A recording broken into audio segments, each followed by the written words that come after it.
Widespread fog first thing. It'll also bring some dribbles of rain in during the morning and more especially into the afternoon, as well as for parts of the Western Isles.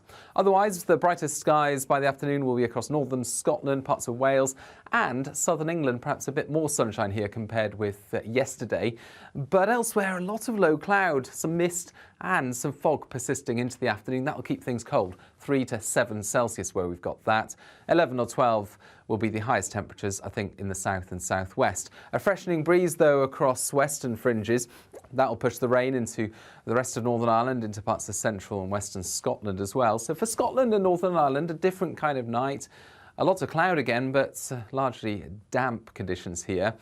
The fog signal greater, I think, for central and southern parts of the UK. Some dense and widespread fog to begin things tomorrow morning. It could be tricky first thing on the roads, I suspect, especially for the likes of the M4 into the M5 and the M25.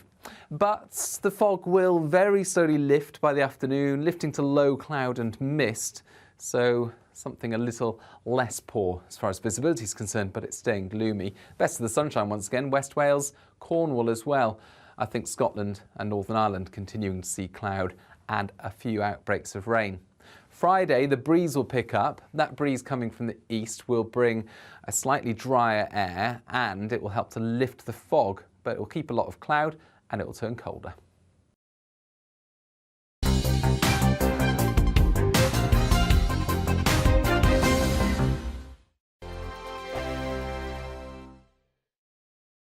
Monday to Thursday nights on GB News. At 6, it's Dubes & Co. 7 o'clock, Farage. At 8, join Mark Stein. And at 9, Dan Wootton Tonight, followed by Headliners. On TV, radio and online. This is GB News. On the Mark Stein Show, we cover the stories a lot of people are scared even to mention. The stuff that really matters with some of the world's biggest thinkers. Now is his opportunity to kind of take the steering wheel of history. Break away from the flop at 8 o'clock on GB News with the Mark Stein Show. I'm Michael Portillo. Join me on GB News on a Sunday morning for topical discussion, debate, arts and culture, and sometimes even ethical dilemmas. I don't always agree with you, Michael. Michael Portillo, Sundays on GB News, the People's Channel, Britain's news channel.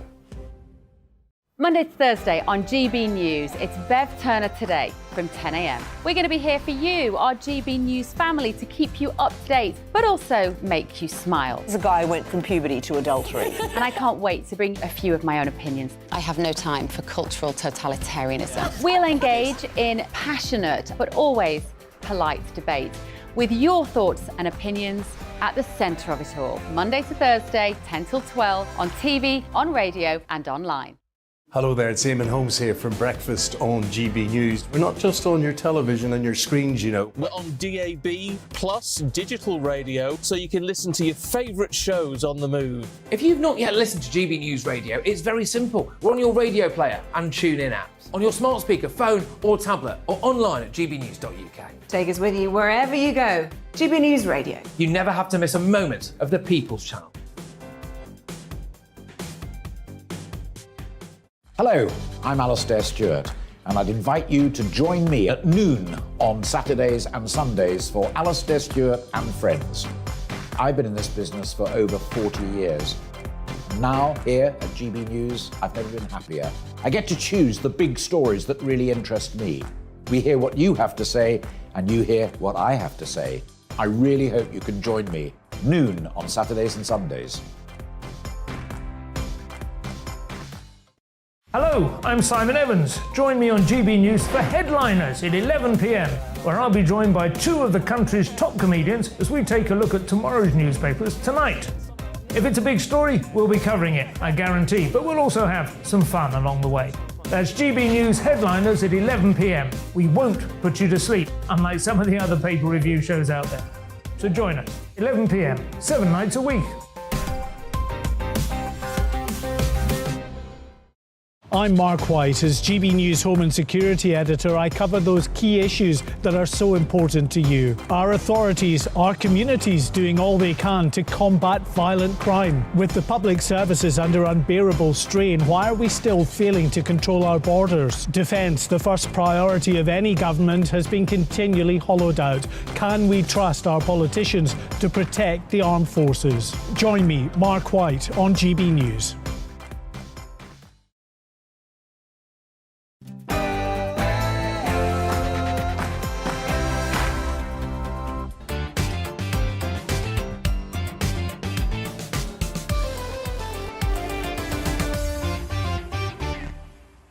Very good morning. Welcome to Bev Turner today on GB News, TV, radio and online. How's your head?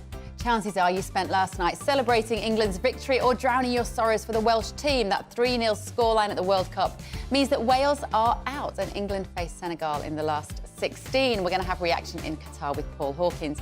I'm going to be talking to an inspirational young man, Jack Ross. He's visited Ukraine 6 times to deliver support to those in need.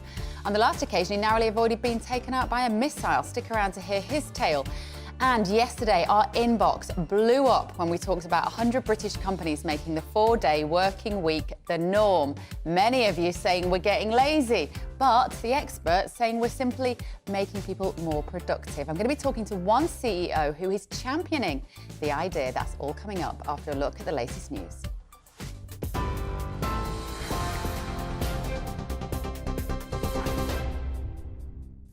A very good morning to you. It's 2 minutes past 10. I'm Rosie Wright. Let's get you up to date. A major trial of an experimental Alzheimer drug has shown for the first time the early stages of the disease can be slowed. Scientists found after 18 months, the drug stalled the disease progression by 27% compared with patients taking a placebo. However, experts have warned that as the medicine works during the very initial stages of the disease, most would miss out without a revolution in spotting it.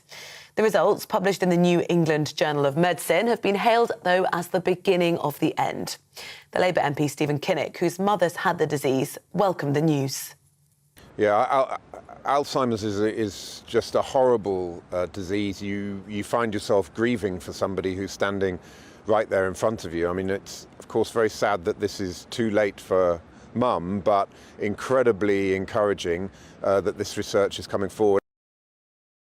Postal and education services are being affected by strikes today as industrial action gets underway across multiple industries. 150 university and colleges will be impacted, and so too will 77 sixth form colleges in England as National Education Union staff go on strike. Royal Mail as well start another 2-day strike today. All of these are in disputes over pay. Now, meanwhile, members of the Communication Workers Union are planning 7 more strikes next month in what the union's calling the biggest strike demonstration this country's ever seen on the 9th of December. Now, ambulance workers across England are planning to strike before Christmas. It's part of a dispute over pay and staffing levels. Unison said thousands of 999 call handlers, ambulance technicians and paramedics will strike across the North, London, Yorkshire and the South West. 2 members of a far-right militia group have been convicted of plotting to stop President Biden taking office. Stuart Rhodes, founder of the Oath Keepers, was among those found guilty of seditious conspiracy for last year's attack on the US Capitol. The charge, which carries a maximum 20-year sentence, occurs when 2 or more people conspire to overthrow, put down or to destroy by force the US government. Fellow group member Kelly Meggs, who entered the Capitol building to try and prevent Donald Trump losing office, was also found guilty. China's former president Jiang Zemin, who came to power after the Tiananmen Square protests, has died at the age of 96. He was one of the country's major figures following the 1989 demonstrations, which saw thousands killed. His leadership brought China out of diplomatic isolation, and he oversaw the country becoming one of the world's fastest-growing economies. Food inflation has risen to 12.4%. That's a record high since they began 17 years ago. The British Retail Consortium said the figures nearly doubled since October as rocketing energy, animal feed and transport costs have forced up prices. The data also showed particularly that fresh food inflation has risen even higher to 14.3%, with the cost of meat, eggs and dairy soaring the highest.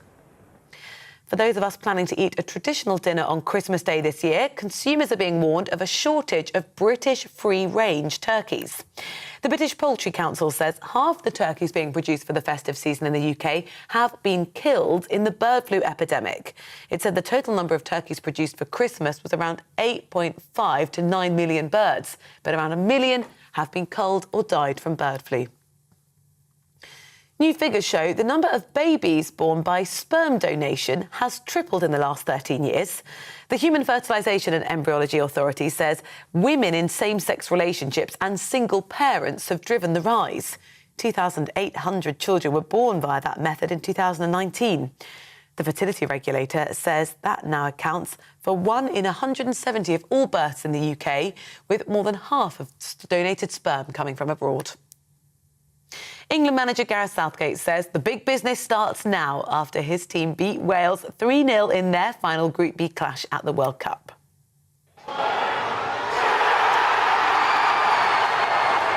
Well, that just gives you a glimpse of quite clearly ecstatic England fans cheering at a fan zone in Manchester as goals from Marcus Rashford and Phil Foden gave England the victory.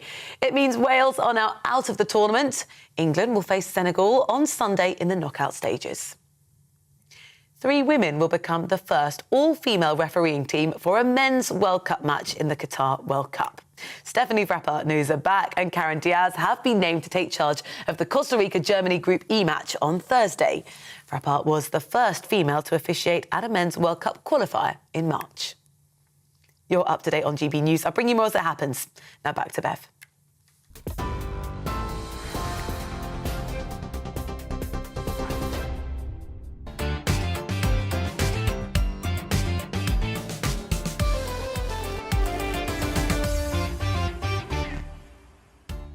Very good morning. Welcome to Bev Turner today on GB News. Now, England's World Cup side sailed through to the final 16 as they beat Wales 3-0 last night. England will now face Senegal. I have no idea if they are any good, if we've got any chance. They're in the final 16. Sadly, Wales will be going home, of course. We'll be over to sunny Qatar in just a moment. And yesterday on the show, we spoke about a 4-day working week after 100 companies signed up to this new schedule. Loads of you got in touch. So we're going to be speaking to one of the companies who have adopted this to find out why. And the Prince and Princess of Wales will travel to Boston, USA for the 2nd annual Earthshot Prize Award ceremony. The royal couple have joined dignitaries there as they begin the countdown to Friday's ceremony. So I'm going to be asking commentator Jenny Bond about how America now views our royals. And of course, please vote in the poll. On Twitter, we're asking you today, as 100 British companies adopt this 4-day working week, should this become normal for everyone? Please do email me, gbviews@gbnews.uk, or tweet me at gbnews to give your opinion on anything that we're discussing.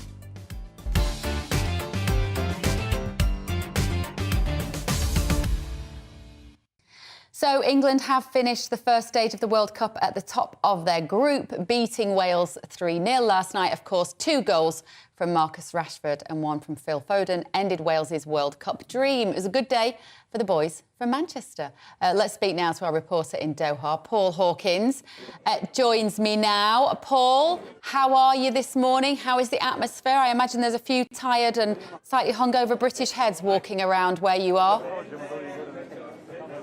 Yeah, absolutely. I think that's the only 2 things that each set of fans will have in common. England, of course, feeling much better after that second half performance against Wales last night. First half, it was like watching England against the USA. It was pretty awful, pretty dreadful. They were slow, lethargic, clueless, frankly. Second half, much better. And Gareth Southgate vindicated by that decision to start with Marcus Rashford, who scored 2, and Phil Foden, who scored 1. Wales, on the other hand, yes, some sore heads there. They're kind of thinking, OK, we've made it to our first World Cup in 64 years. It was great being here. It would have been nice if we put in a slightly better performance. So they're feeling a little bit hard done by with that score. But Wales, though, fans feeling a little bit disappointed. This is what the fans told us after the game at the Ahmed bin Ali Stadium last night. Guys, how you feeling? Devastated. Devastated, to be honest. Absolutely gutted. Iran did us. The Iran match, 2 goals in injury time. And to be honest, we were awful against them. Yeah. A lot better energy tonight. Played a lot better, yeah. Yeah, maybe that 1 o'clock kick-off in the heat. Yeah. because our players didn't seem to have any energy besides being poor. How are you feeling? A bit deflated, to be honest. It's amazing that the boys have got to the World Cup after so many years, but very flat performance today, given we had to win the game. It made the atmosphere for me a bit flat and disappointed, but very proud of the boys, and yeah, that's about all I can say, really. How are you feeling about the game? I'm really excited because England scored like 3 goals, and I'm really happy because I want them to get into the final and win. Yeah, which was your favourite goal? Probably when Rashford scored the goal, so he scored 1 goal and then 2 seconds after he scored another one, which was really exciting. It was, yeah. How did you find it, Mum? Oh, I loved it. It was really cool. It's brilliant that we can bring the kids here. There's no, nothing bad going on. We're just enjoying a really cool family event, and you can't do that in many places. Is it coming home? Definitely. But if it is going to come home, Bev, they're going to have to beat Senegal, as you mentioned, on Sunday evening. And you were wondering whether Senegal are any good at football. Answer, yes, very good. A lot of their players play in Italy's top leagues. A lot of them play in the English league. In fact, the Senegal captain, Koulibaly, plays for Chelsea. Their keeper also plays for Chelsea.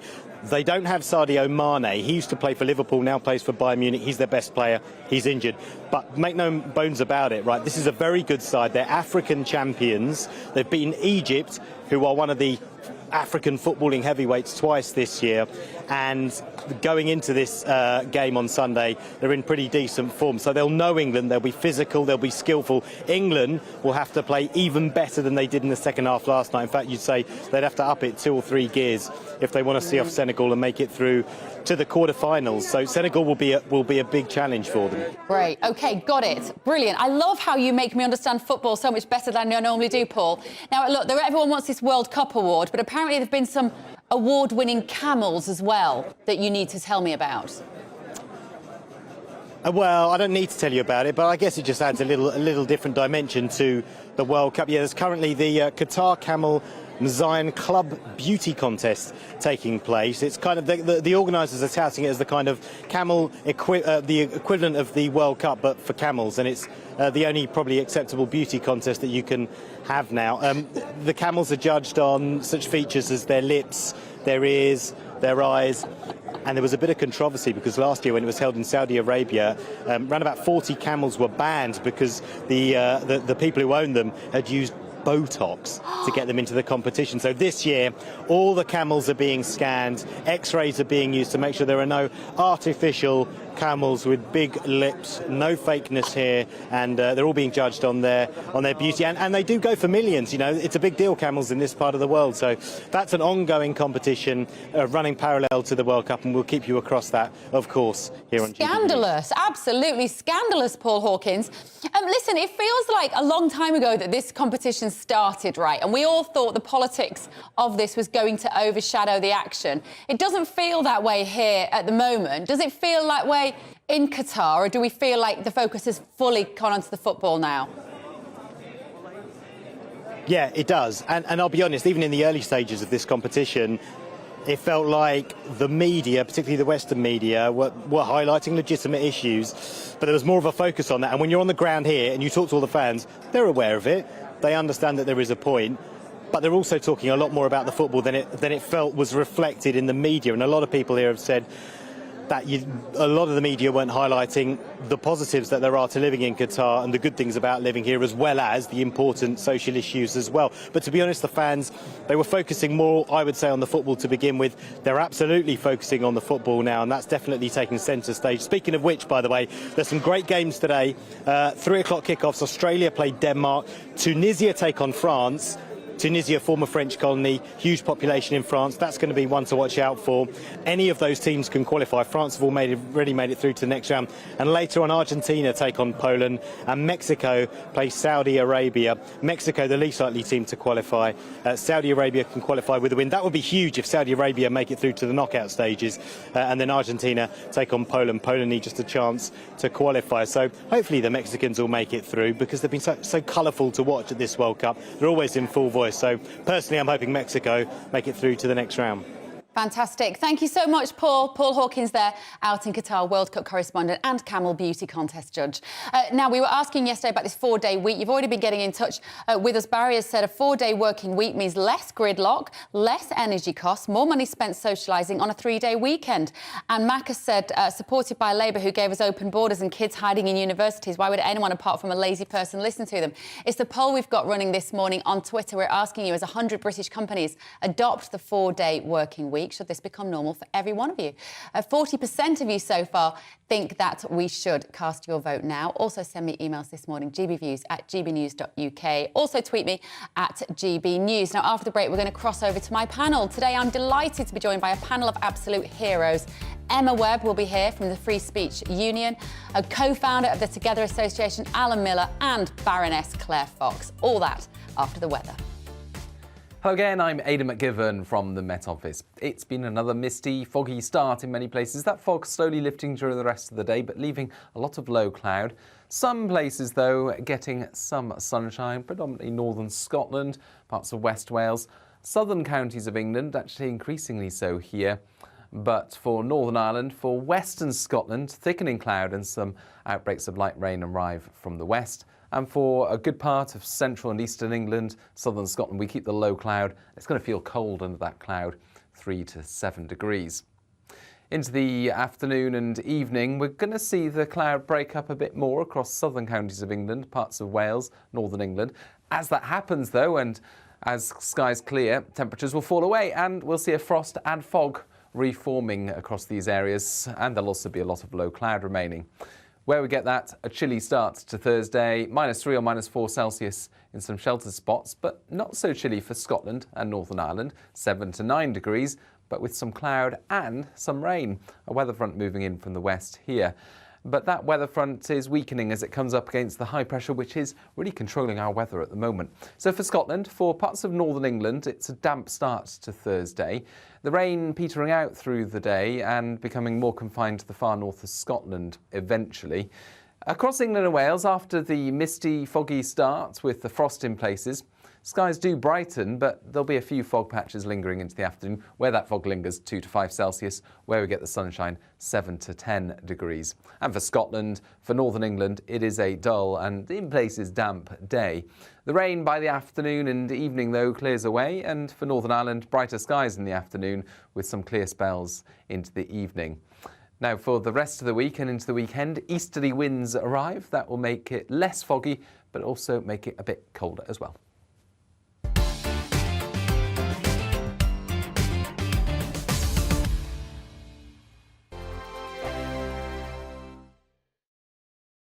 We are GB News, and we'd like to say thank you to each and every one of you for bringing us your conversations, for helping our great nation find its voice. We are here for you on radio, television, and online, across England, Scotland, Wales, and Northern Ireland. It's not the BBC, you actually get your facts right. We are proud to be GB News, the People's Channel, Britain's news channel. Every Friday and Sunday night from 9, it's Mark Dolan Tonight. We're on the same page again. There's something weird happening. Let Ian finish. Don't be such a cranky. That mini budget was the tip of the iceberg. And on Saturday, my show just got bigger. From 8, it's Mark Dolan's Saturday Night In. You can't govern a country if you can't speak. Stop talking. My God, we reached the end. I've never been early in my life. Only on GB News, the People's Channel. Hello there, it's Eamon Holmes here from Breakfast on GB News. We're not just on your television and your screens, We're on DAB plus digital radio, so you can listen to your favourite shows on the move. If you've not yet listened to GB News Radio, it's very simple. We're on your radio player and TuneIn apps, on your smart speaker, phone or tablet, or online at gbnews.uk. Take us with you wherever you go. GB News Radio. You never have to miss a moment of the People's Channel.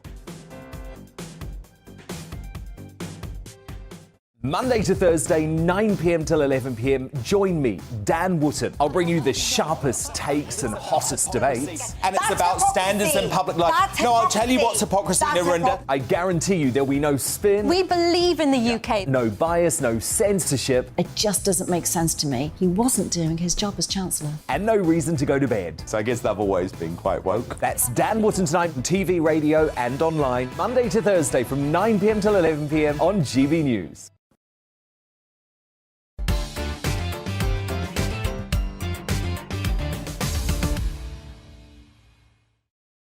Very good morning. It is 10:20. This is Bev Turner. Today on GB News, I am so happy to say that my panel of heroes is here this morning. I'm joined by co-founder of the Together Association, Alan Miller. That's him. Director of Academy of Ideas, who is no stranger to common sense, Baroness Claire Fox, and Emma Webb, who is the head of the Common Sense Society. What does that mean, Emma? Well, we're an international network promoting liberty, beauty and prosperity. And common sense. You're in the right place. Liberty, beauty and prosperity. That's who we all are today. Right. Emma, this first story this morning, this is about the changing job market. We've got our Twitter poll running today about the changing job market, but I think it's something absolutely fascinates me, and it's so important. It doesn't get the attention it deserves. What's this latest survey found? So they found that over 55s are more likely to lose their jobs to robots than younger people, and up to 10 million workers in the UK could be replaced by artificial intelligence within 15 years. I think this is really worrying because actually this study suggests that older people are not being retrained and, to use a horrible term, reskilled in the same way that younger people are, because businesses are not regarding it as an investment because they're coming towards retirement age, and so they're simply being laid off. But obviously these people are not at pension age. They still need to make a living. It's much harder to get another job when you're later in life. And it also suggests that, you know, across the board, we're going to be seeing increasingly people having to move into more, as they put it in this study, abstract jobs. Yes, it's quite a chilling word, away isn't it? from routine jobs that can be done by robots. I don't know whether you saw Sunak's speech at the Confederation of British Industry last week, Alan, but he talked about AI multiple times in that speech. He kept talking about the future and how we're going to rely on AI. I think he kind of assumes we know what he's talking about, but most people don't really understand what that change involves. And I find this really chilling, because what are these people who are over 55 going to do? Very old, over 55. I mean, you're not that yet, Alan Miller, I know that, but you'd be considered a write-off at 55. I think there's a few things. Firstly, we should be careful not to be technophobes, right? I think there's a great amount that can be contributed through technology, and AI offers a whole load of opportunities to process information quickly. Let's not start turning it into this Frankenstein idea. We're in control of technology, and that's to the point of workers as well. We make decisions about how we organise things in the workplace. There's no reason why they absolutely should not be being written off. At 55, when you've got levels of experience, we should have continuous training in the workforce ongoing. We should provide opportunities. Those ranges of skills and experience can provide huge opportunities for the next generation. What we have to do is have much more research and development investment. We have to have a belief that people can transform things. And as our technology develops, we retrain and redevelop. And actually, this goes also to the discussions about retirement age and actually older people generally. There's such a wealth of experience that we could be harnessing, and then we're missing a trick with that. So let's not be technophobes or technophiles. Let's enhance the use of technology. Let's keep doing R&D, but also let's utilise the most important thing within that, which is people. And our skills are always going to be changing in a dynamic, robust economy. We want to be encouraging that, but also saying let's have retraining and provision for everyone. Does it worry you, Claire? Because I don't want to sound like a Luddite, like Alan's saying, but I feel like there's a sort of lack of humanity when we talk about these stories of what it means to be a human. What worries me is that this is a made-up story because we haven't got enough artificial intelligence in the workplace. I mean, this is what would happen if we had the robots. My problem is that we live in an economy that's not investing in new technology and the kind of technological changes that would, in fact, increase productivity. And people shouldn't be frightened of that, because an increase in productivity means that you can do more work in less time, which means that you can actually improve the standards of living for everyone because you can create more. At the moment, we live in an economy in which actually ordinary people are doing jobs that robots could do, and they're doing them often on 0 hours contracts with no technological support.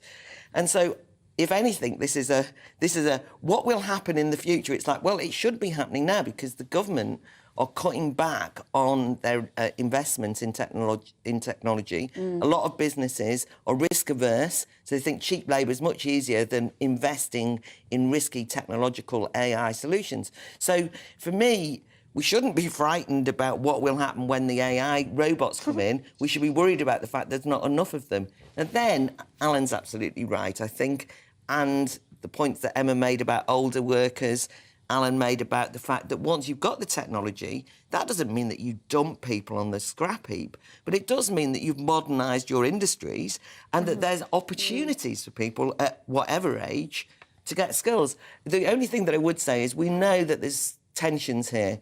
You know, if you go into any shopping, you know, you go into Tesco's or Sainsbury's or whatever, you know, I do know that there are humans there helping humans like me on the tech that doesn't work properly. It doesn't work because I can't scan it. It won't scan. Excuse me. Every business. And it's the same with. We know that the RMT strike is partly about they want to get rid of the humans, but actually, if you turn up at a train station, there's no humans. You don't know what to do. It's also about customers, isn't it? Because it's it's our experience of how we live our daily lives and the sorts of social interactions that we have with people. Yeah. And I think we need to be very careful.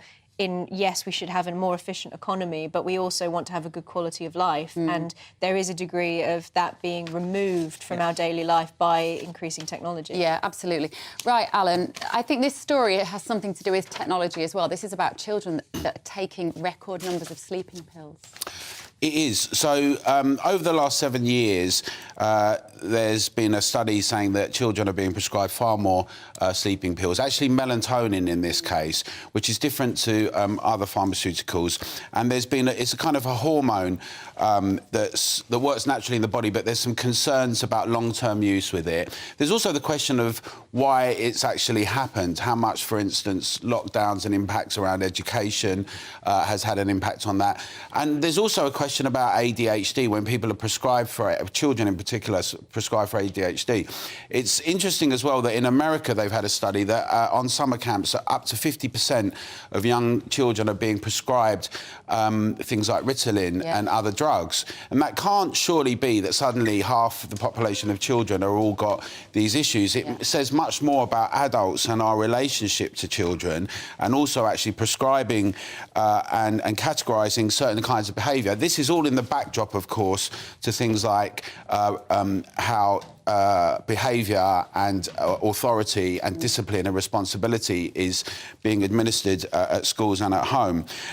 So there's questions around what side effects occur within all of this as well. But I do think what's really interesting about this story is this question about children's behaviour, and sometimes the question around all kinds of both sleep and mental health for children, because sometimes we catastrophise things. Sometimes we can't just talk about things in their own terms.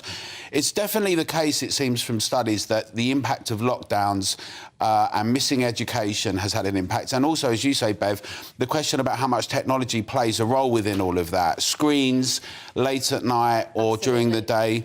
It's screens at night and bedroom. And also, Claire, I don't know about you, but if you have a child that can't sleep, make them move more in the day, get them exhausted, get them fresh air, get them a decent diet so they're not drinking loads of sugary drinks before bed. And I hate the fact that we're moving towards a pill to fix everything society. Well, I think that the one of the difficulties is that we don't appear to be able to look at what are often social problems or cultural problems without trying to pathologise them and give them a medical diagnosis. And that's one of the points that you're making, Alan, that the ADHD is a real, attention deficit disorder. It's not a made-up concept, but it is doled out as frequently as the pills, in terms of the label. And it means that the people who've actually got ADHD are ill-served by how many people are told they've got it. I do think, therefore, that both parents and people in education, for example, are too keen to say, the problem I've got with my son, daughter not going to sleep is not my fault. It's they've got a condition. and they've got a medical condition, so they need a drug for it. And Emma, we just need to be careful. Yeah, what's your common sense approach to this problem? What I find very concerning about this is that, I mean, this is hormonal. Melatonin is a hormone. That's right. And this is a general issue we're seeing with doctors being very liberal in prescribing hormones to children. And this study is very, very clear that we don't know what the effects of that are long-term, that those hormones are long-term on children. So there seems to be this habit within medicine of being quite experimental, actually, in the way that drugs are prescribed. And I think common sense would suggest that you should err on the side of being quite prudent and cautious when it comes to children and hormones. I've been really shocked because I've got an older boy who's 19 and then my girls are 13 and 11, and the 13-year-old, when her friends come for sleepovers now, half of them arrive with their sleeping pills.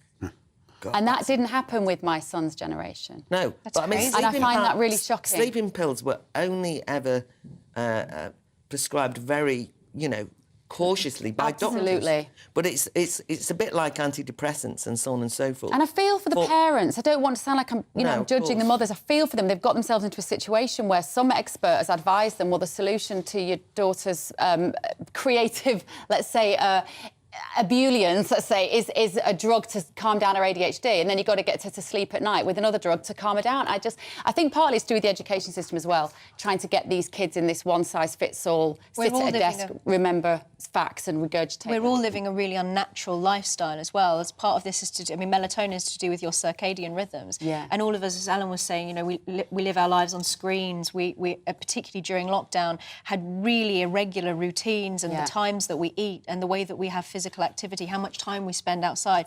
All of these things are not natural for human beings. But I do. So I was going to just say that also, I think it's important to remind ourselves, before we let this idea that it's just a runaway train, that we are in control of what goes on. We should encourage ourselves as parents and also teachers and others to say, this is how we're going to do things, to encourage children, but also to be firm and to do the things that are difficult to do. Get the phone, you have rules and you implement them, and you set up an environment where you can, where it's done. It's interesting that a lot of these issues are not to go off course too much, but with children generally and impacts that are happening to them, a lot of them are to do with how adults are treating them and cheating them. And I think we just got to be conscious of that and say, look, it doesn't have to be that way, and we have to take responsibility for it. OK, right, you're going to be back in just a moment, guys, aren't you? But I'm going to be talking also a little later in the show to a gentleman called Jack Ross. He's part of a group called Vans Without Borders. He's travelled to Ukraine 6 times to provide support for those caught up in the war. If you want to hear what it's like to be narrowly avoid being hit by a Russian missile, stay tuned. But first, here's your news headlines with Rosie.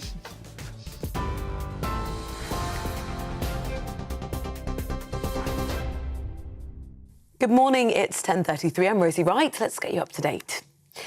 A major trial of an experimental Alzheimer drug has shown for the first time the early stages of the disease can be slowed. Scientists found after 18 months the drug stalled the disease progression by 27% compared with patients who took a placebo. However, experts do warn that as the medicine works during the very initial stages of the disease, most won't benefit without a revolution in spotting it. The results published in the New England Journal of Medicine have been hailed as the beginning of the end. The Labour MP Stephen Kinnock, whose mother's had the disease, welcomed the news. Yeah, Alzheimer's is just a horrible disease. You find yourself grieving for somebody who's standing right there in front of you. I mean, it's, of course, very sad that this is too late for Mum, but incredibly encouraging that this research is coming forward. Postal and education services are going to be affected by strikes today as industrial action gets underway across multiple industries. 150 universities and colleges will be impacted. So too will 77 sixth form colleges in England as National Education Union staff go on strike. Also, the Royal Mail start another 2-day strike today. They are all in disputes over pay. Well, meanwhile, ambulance workers across England are planning to strike before Christmas.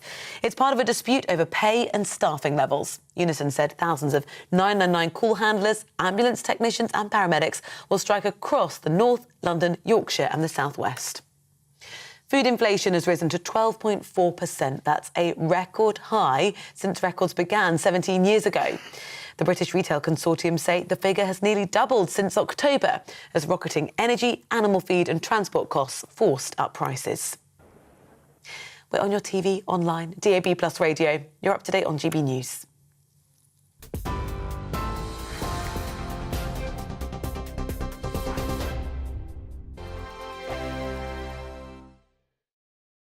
Monday to Thursday nights on GB News. At 6, it's Deebs & Co. 7 o'clock, Farage. At 8, join Mark Stein. And at 9, Dan Wootton Tonight, followed by headliners. On TV, radio and online.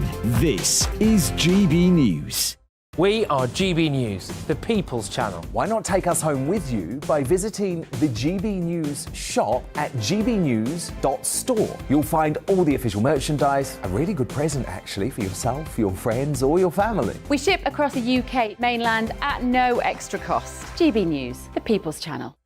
Hello, I'm Esther McVeigh. And I'm Philip Davis. Whether you're watching or listening on TV, online or on radio, we handpick the latest stories, debates and expert opinions for your weekend. So whether that's politics, news or showbiz, we've got it covered. Join us every Saturday morning at 10 o'clock on GB News.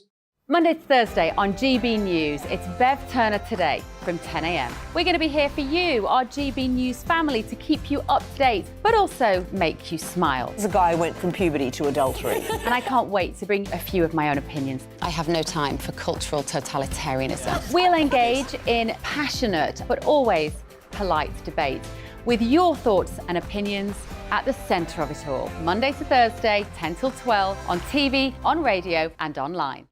Hi there, it's Stephen and Anne. At breakfast from 6 a.m, you'll always be caught up with everything you need to know, the latest headlines, opinions and debates. We'll bring you the good news and the bad, but most of all, we're here for you. Remember, send in your views and let us know what you would like us to talk about. That's because we're your news channel. And every morning at 6 a.m, it's breakfast on GB News.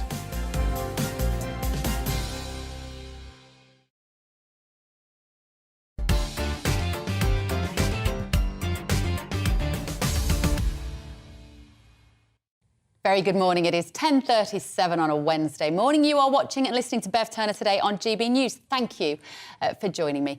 Now, yesterday, Ukraine's First Lady, Elena Zelensky, addressed MPs in Parliament here, saying that the night to achieve justice for Ukraine. Now, regardless of what you think about the politics behind this conflict, there is no doubt that civilians on the ground have been badly affected. But one man who took it upon himself to help is Jack Ross, and he joins me now. Good morning, Jack. Good morning, Bev. Thank you Good for having me morning. Now, I don't think you're in Ukraine at the moment, are you? Where are you? So I'm at home currently in Portsmouth. I got back from Ukraine yesterday, so last night, about 3 a.m. Oh, OK. Oh, well, thank you for getting up early to talk to us. So tell me about your project, Jack, Vans Without Borders. What do you do? So we're a small humanitarian group I founded in April, and it's what we try and do is replicate that Dunkirk spirit, where we encourage people to bring their personal vehicles from the UK to Ukraine laden with aid. So when I started it, it was 3 of us who went over to Ukraine, and this was when the Red Cross, UNICEF, no one else wanted to go in and help people, and we went directly in to provide life-saving aid to people who had recently been occupied by the Russians or have been under constant Russian bombardment. Do you work in humanitarian in that area anyway, Jack? No, so we're a fully volunteer organisation. My main job's working in social media and politics, but I wanted to go over to Ukraine because it's one thing watching from home and seeing the atrocities, and I felt I had to do something and actually go over there. And especially when you've got these larger organisations who aren't present in country, raking in millions of pounds, it was very frustrating to see that wasn't actually reaching the people. So that's what really pushed me to go over there and get stuck in. So what does that conversation look like when the conflict started and you turned around to your family and said, I'm going to go over there in a van and I'm going to help them out? I think initially everyone thought I was a bit mad. But at the time I was applying to go into the British Army anyway, and I thought actually rather than wait 6 months and hear whether I do get in or not get in, I'd rather go in and do something right now. And then I sort of made that explanation to my family, and then they became quite supportive when they realised I am going over there. I'm going over to help people. And yeah, it's my family's incredibly proud of me, which is great to have their support. So how has it changed, Jack, from going out in March? First of all, tell me what greeted you at that time in the spring? So in sort of late March, early April, it was very much like, the only way to describe it is almost like a medieval community over there, where each town you had to go up to, you had to introduce yourself, say what your business was, and sort of request entry into the area. There were lots of local militias around. It wasn't very organised. A lot of people had fled, and a lot of local business leaders or community leaders had formed militias, and they were controlling who went in and out of their areas. It was a little bit easier at the start going and helping people because the Russians were right up against Kiev. So when we went there, the Russians had just pulled back, and we were able to help people about 6 hours from the border. That sort of morphed. Our main efforts now are down in Kherson Oblast or in the Donetsk Oblast, which is very far east for Donetsk, or south in Kherson. And that's very long travel distances. So you're talking from Kiev about 8 hours down to Kherson, and to Donetsk you're talking about 12, 14 hours of driving just to get there, and then you've got to drive back and forth delivering aid. So now as well, our mission, we get a lot closer to the hot zones. When we went into Kiev, there was still active fighting, but mainly between soldiers and saboteurs. Now, however, we mainly deal with artillery attacks and rockets coming in. There's not too much... It's just extraordinary. It's extraordinary, Jack. Do you still want to work in the army? So no, I think now I've been over in Ukraine, I'm quite happy doing that. I'm quite happy to stay over here until the war's over and do that. And I think that's where I'm best suited to help people, really. So you had this near miss, didn't you, Jack, where you almost got hit by a Russian missile. What happened?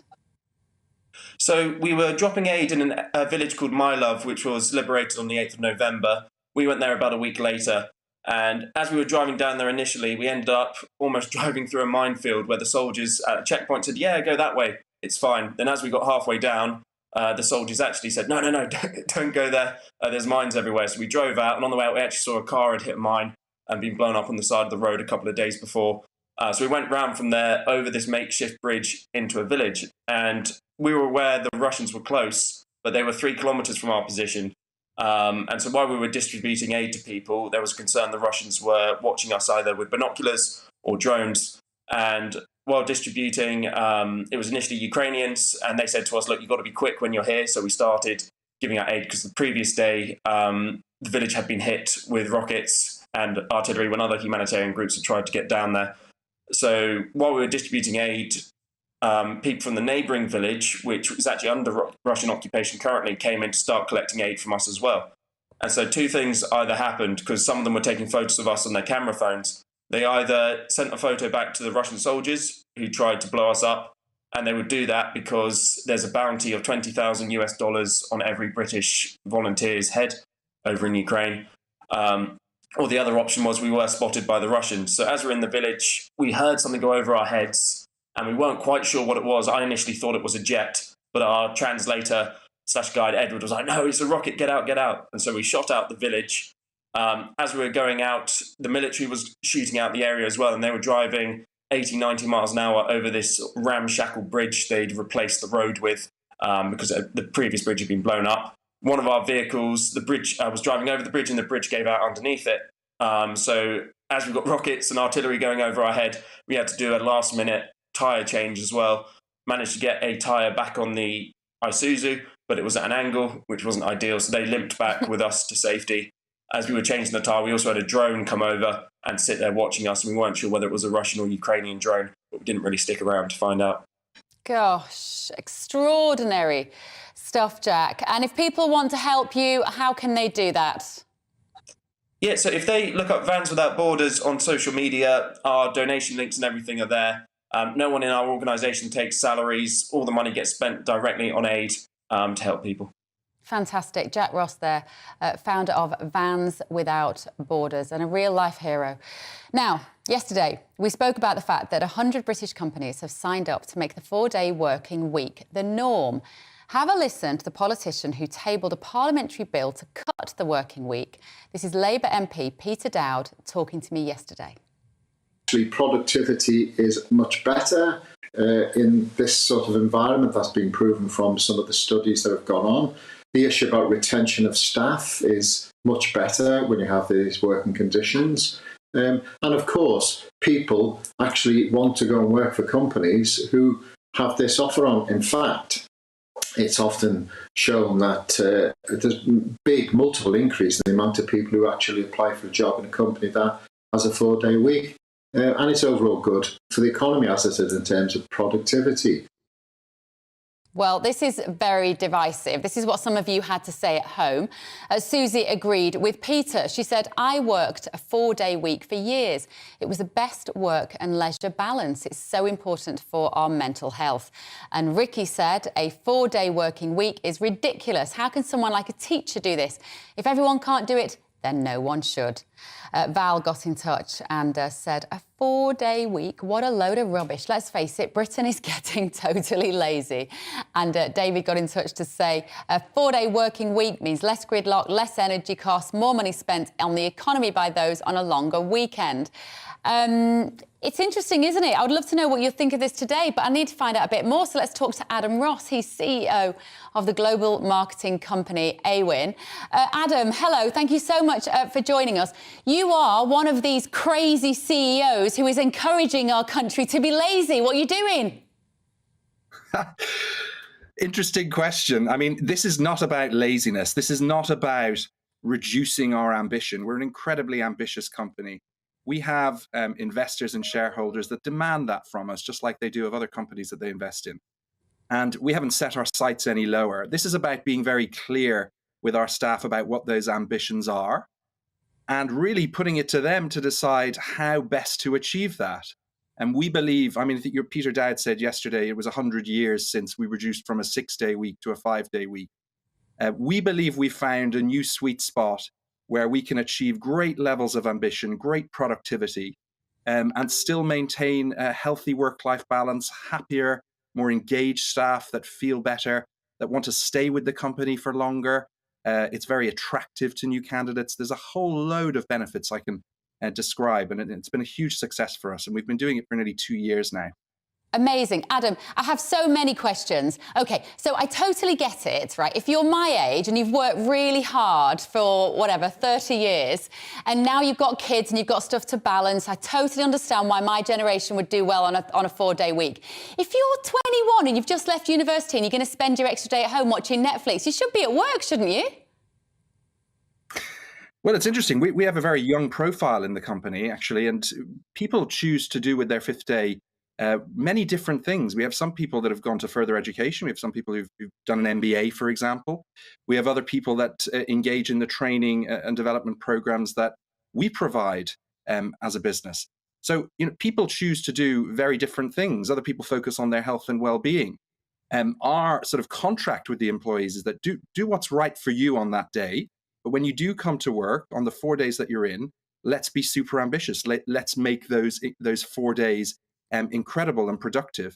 And it's really surprising if you base that relationship with your employees on trust, if you assume positive intent rather than do what a lot of companies do, what a lot of traditional companies do, which is really assume that employees are trying to be lazy or trying to get one over or trying to slack off on their employer, then you'll be surprised at the results you get. I mean, we've seen it's such a massive incentive. People are really thinking carefully about how they choose to spend their time and coming up with much better ways to work that drive better results.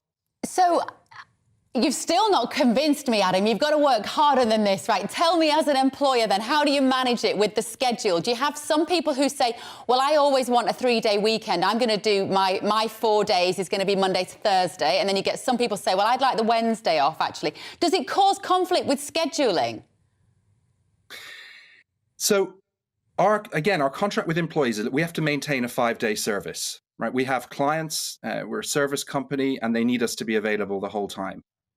We put it to the staff and say to them, you've got to organize yourselves appropriately so that our customer satisfaction scores continue to go up. And by the way, they have gone up by about 20% over the course of this trial period. So people can choose the day they take off, but they have a responsibility to their teams to make sure that they're available and that they share the responsibility of operating a 5-day service. And that works really well as well. So clearly the most popular day is Friday, but some people take Wednesdays, some people take Mondays.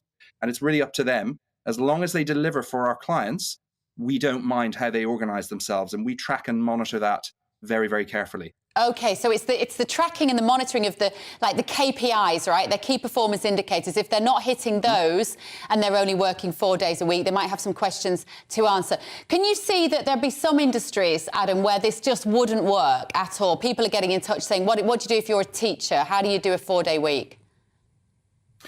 It's a very valid question. I'm not here like the Labour MP or the 4-day week campaigners to say that this should be a standard thing across the whole country. All I can tell you is that for a business like ours, in an industry like ours, we've had tremendous success with it. Clearly, I think, with the advent of new technology, particularly artificial intelligence, if we're looking at a longer term vision, I think every industry, every area of the economy could look at this.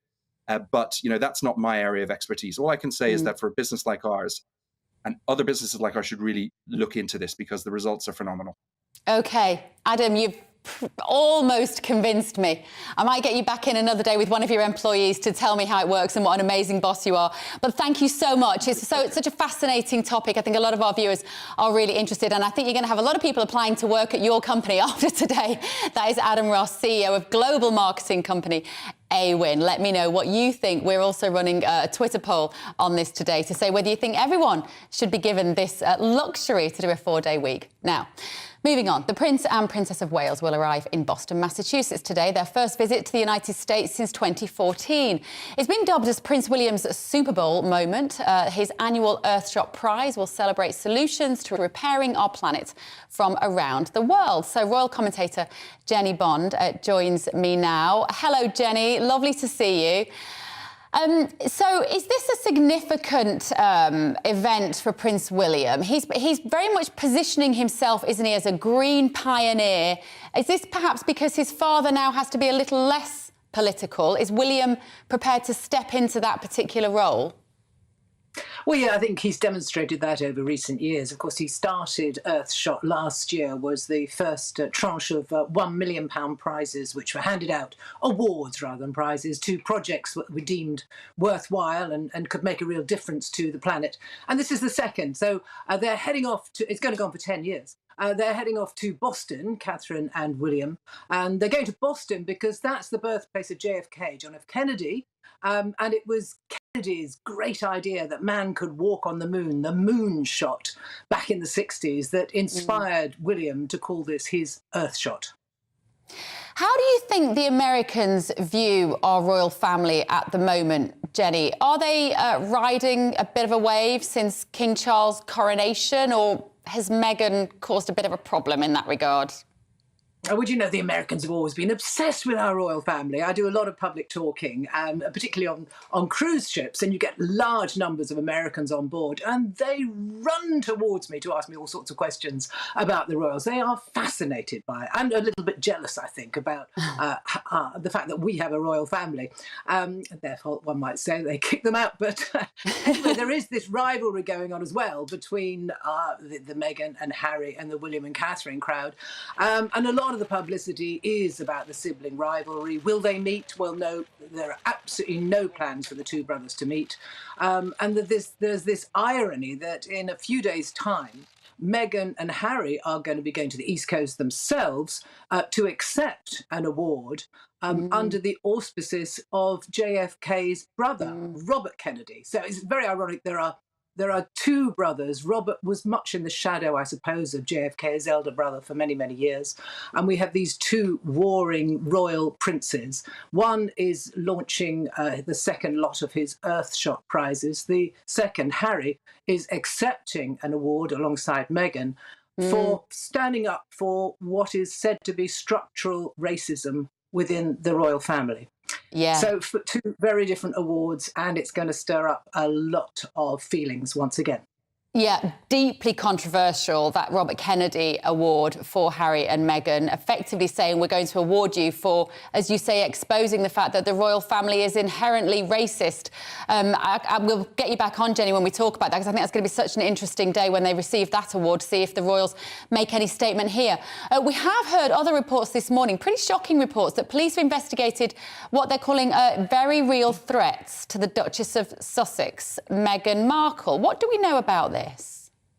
Yes, it's the former head of counterterrorism in Met, and a very senior man indeed, who has spoken out about the extraordinarily serious threats which were made against Meghan Markle. He said that, if you read what was written, the racism within those threats and the outright threats to her life, it's clear that she was considered to be in considerable danger at several times when she was living over here. So it brings up the whole issue of, yes, they do need security, clearly, but who should pay for that security? I don't think probably she's alone in having threats. I'm sure several members of the royal family, I'm sure the Duke of York, for example, and others receive threats, but these seem particularly serious, according to the top man, and we must, of course, believe him. Yeah, it puts a slightly different spin, doesn't it, on them wanting the security of the royal family with the permission to carry guns when they were here. Royal commentator Jenny Bond with what looks like the most fantastic library to sit in behind her. Thank you so much for joining us this morning. Now, that is the end of the first hour. That went by quickly. We're going to be right back with a short break. Hello again, I'm Aidan McGivern from the Met Office. It's been another misty, foggy start in many places. That fog slowly lifting during the rest of the day, but leaving a lot of low cloud. Some places, though, getting some sunshine, predominantly northern Scotland, parts of West Wales, southern counties of England, actually increasingly so here. But for Northern Ireland, for western Scotland, thickening cloud and some outbreaks of light rain arrive from the west. And for a good part of central and eastern England, southern Scotland, we keep the low cloud. It's going to feel cold under that cloud, 3 to 7 degrees. Into the afternoon and evening, we're going to see the cloud break up a bit more across southern counties of England, parts of Wales, northern England. As that happens, though, and as skies clear, temperatures will fall away and we'll see a frost and fog reforming across these areas, and there'll also be a lot of low cloud remaining. Where we get that, a chilly start to Thursday, -3 or -4 Celsius in some sheltered spots, but not so chilly for Scotland and Northern Ireland, 7 to 9 degrees, but with some cloud and some rain. A weather front moving in from the west here. But that weather front is weakening as it comes up against the high pressure, which is really controlling our weather at the moment. So for Scotland, for parts of northern England, it's a damp start to Thursday. The rain petering out through the day and becoming more confined to the far north of Scotland eventually. Across England and Wales, after the misty, foggy start with the frost in places, skies do brighten, but there'll be a few fog patches lingering into the afternoon. Where that fog lingers, 2 to 5 Celsius. Where we get the sunshine, 7 to 10 degrees. And for Scotland, for northern England, it is a dull and in places damp day. The rain by the afternoon and evening, though, clears away. And for Northern Ireland, brighter skies in the afternoon with some clear spells into the evening. Now, for the rest of the week and into the weekend, easterly winds arrive. That will make it less foggy, but also make it a bit colder as well.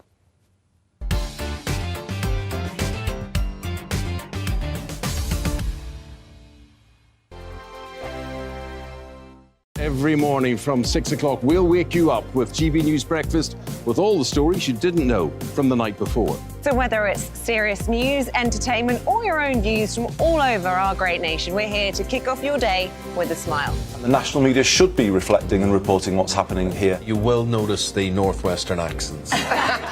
Whether you're with us on TV, radio, or online, every morning, it's breakfast from 6 a.m. Hope you can join us. Join me every Sunday at 6 p.m. for Gloria Meets. In exclusive interviews, I'll be finding out who our politicians really are and what they really think. I think I've seen probably quite enough of Matt Hancock to last me a lifetime. I'll also be getting to know you better, travelling to find out what you think about the politicians who are fighting for your vote. They've got to get this country back on track. Join me every Sunday at 6 p.m. only on GB News, on TV, radio and online. We are GB News, right across the nation. You can get us on television, on radio, on digital. We're absolutely everywhere. Amazing! You see, amazing! You remind me of me in the European Parliament. But here's the most important bit. We are not part of the mainstream establishment. We think and speak just like you do. We are the People's Channel. Magnificent. That's really, really thoughtful. Come and join us on GB News, the People's News Channel. My name's Tom Harwood and join me 9:30 a.m. every weekday for The Briefing, your one-stop shop for everything you need to know about what's going on in politics today. I wonder if this is a deal that might need to be like the biscuits in this factory, twice baked. Is there not an opportunity here to win out against the extremes? Tom Harwood, GB News. What are you going to do about it? Things should have been done differently, and they certainly are being done differently. Don't miss it. The Briefing with me, Tom Harwood, 9:30 Monday to Friday on GB News.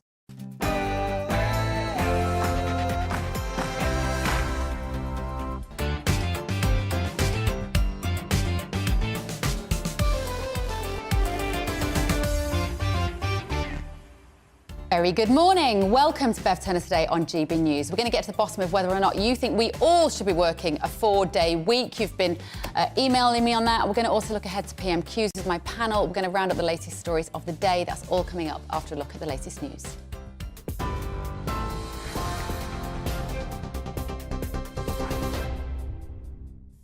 Good morning, it's 1 minute past 11. I'm Rosie Wright, keeping you up to date on GB News. A major trial of an experimental Alzheimer drug has shown for the first time the early stages of the disease can be slowed. Scientists found after 18 months the drug stalled the disease progression by 27% compared with patients taking a placebo. However, experts warn as the medicine works during the very initial stages of the disease, most won't benefit unless there's a revolution in spotting it. The results, published in the New England Journal of Medicine, have been hailed, though, as the beginning of the end. The Labour MP Stephen Kinnock, whose mother had the disease, welcomed the news. Yeah, Alzheimer's is just a horrible disease. You find yourself grieving for somebody who's standing right there in front of you. I mean, it's, of course, very sad that this is too late for Mum, but incredibly encouraging that this research is coming forward. Postal and education services are affected by strike action today as the industrial walkout gets underway across multiple industries. 150 universities and colleges will be impacted, and so too will 77 sixth form colleges in England as National Education Union staff go on strike. Royal Mail staff start another 2-day strike today. All of these are in disputes partly over pay. Meanwhile, members of the Communication Workers Union are planning 7 more strikes next month in what the union's calling the biggest strike demonstration this country's ever seen. It will start on the 9th of December.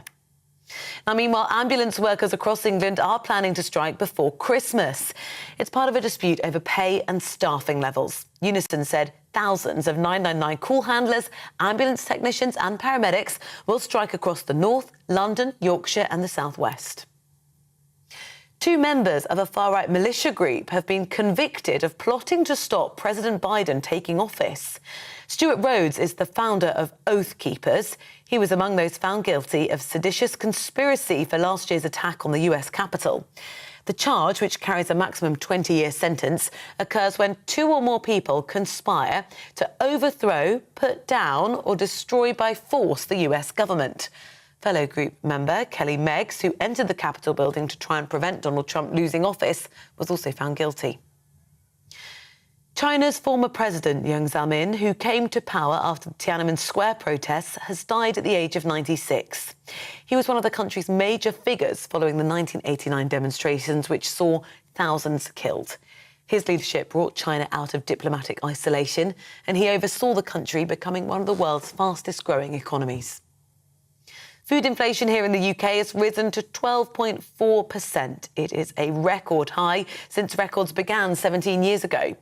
The British Retail Consortium say the figure's nearly doubled since October as rocketing energy, animal feed and transport costs have forced up prices. The data showed particularly that fresh food inflation rose even higher to 14.3%, with the cost of meat, eggs and dairy soaring the highest.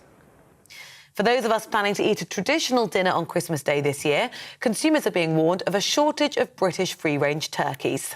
The British Poultry Council says half the turkeys being produced for the festive season in the UK have already been killed in the bird flu epidemic. It said the total number of turkeys produced for Christmas was around 8.5 to 9 million birds, but around 1 million have been culled or died from bird flu. A senior Met police officer says the Duke and Duchess of Sussex faced credible threats to their life from extreme right-wing members of the public. In an interview with Channel 4, the former counter-terrorism boss, Neil Basu, called online rhetoric directed at Prince Harry and his wife, Meghan Markle, disgusting and very real. The outgoing Met Assistant Commissioner claimed the material would have left the Duchess feeling under threat all of the time. England manager Gareth Southgate says the big business starts now after his team beat Wales 3-0 in their final Group B clash at the World Cup.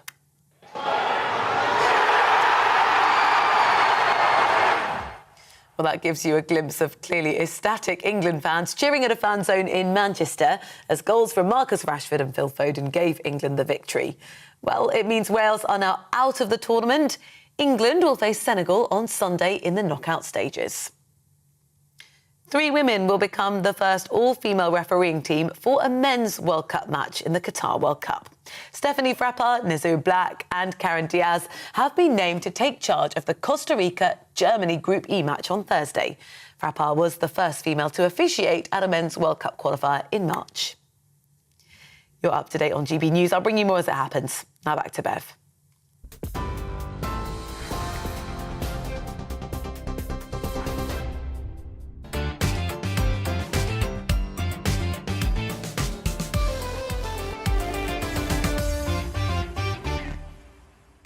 Very good morning to you. Welcome to Bev Turner today on GB News. Now, Rishi Sunak is set to face Sir Keir Starmer in Prime Minister's questions later today, with pressure mounting on the Conservatives over international relations with China and scrutiny over the windfall tax. I'll be joined by a former Conservative MP to get her thoughts. University and college union members continue to strike in a dispute over pay, conditions and pensions, described as one of the biggest ever strikes to hit the UK. What does this mean for students who have already suffered so much? And I'm going to be joined by my fantastic commentators in about 20 minutes for an analysis of the day's biggest stories, including Elon Musk's takeover and if he's running Twitter like a dictator. And of course, this show is nothing without you and your views. We've got a Twitter poll today. We are asking you whether we should make a 4-day working week normal. GBviews at gbnews.uk.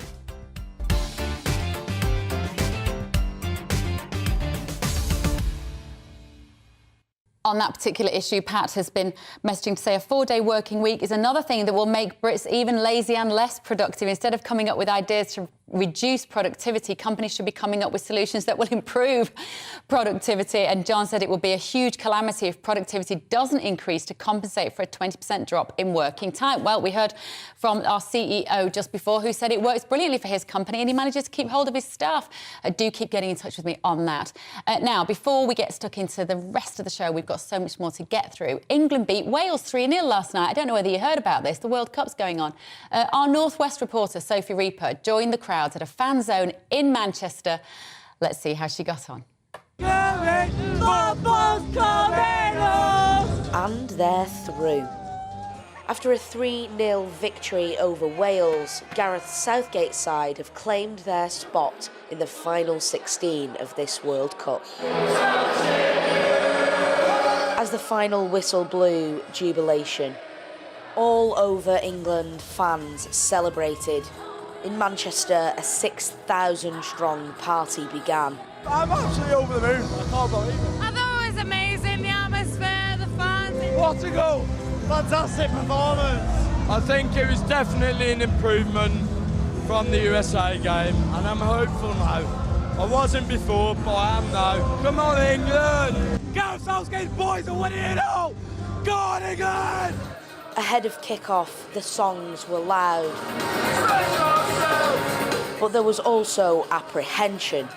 Very nervous. I hope that England are going to win, but I have faith in them. But, you know, it's always nervous before the game. It's going to be a tricky game, and the Welsh can be quite a tricky team altogether. So pretty nervous as I am, yeah. Considering the USA game, obviously we didn't win, but compared to Wales, I feel like we have a good chance.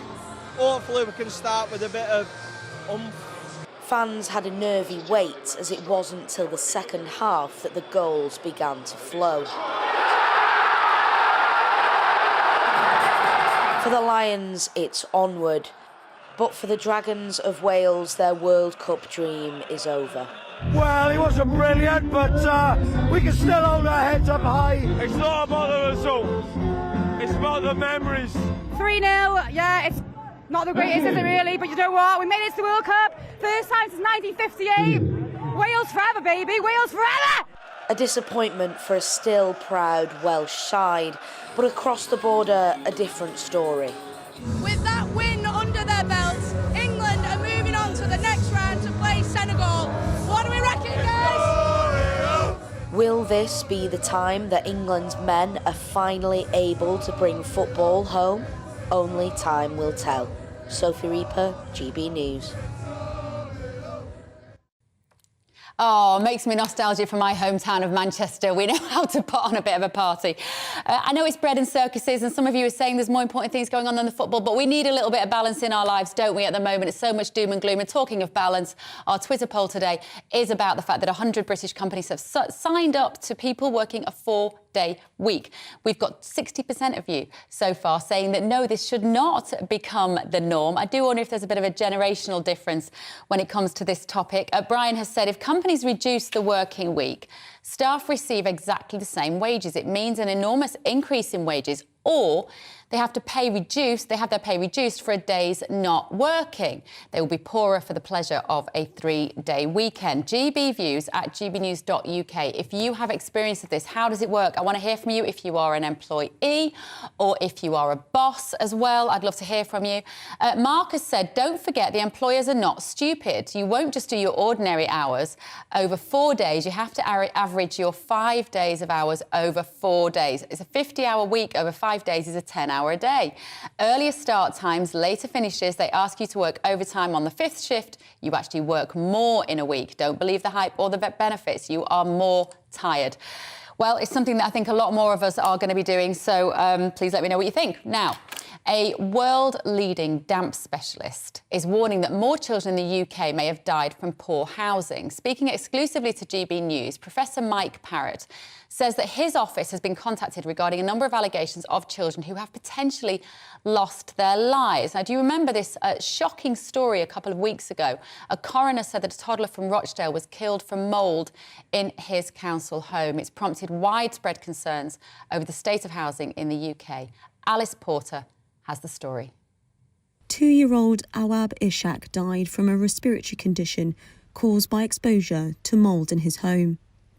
A coroner said it should be a defining moment for the housing sector. But has it been? Housing Secretary Michael Gove immediately wrote to all social housing providers and council leaders in England to say they were being put on notice.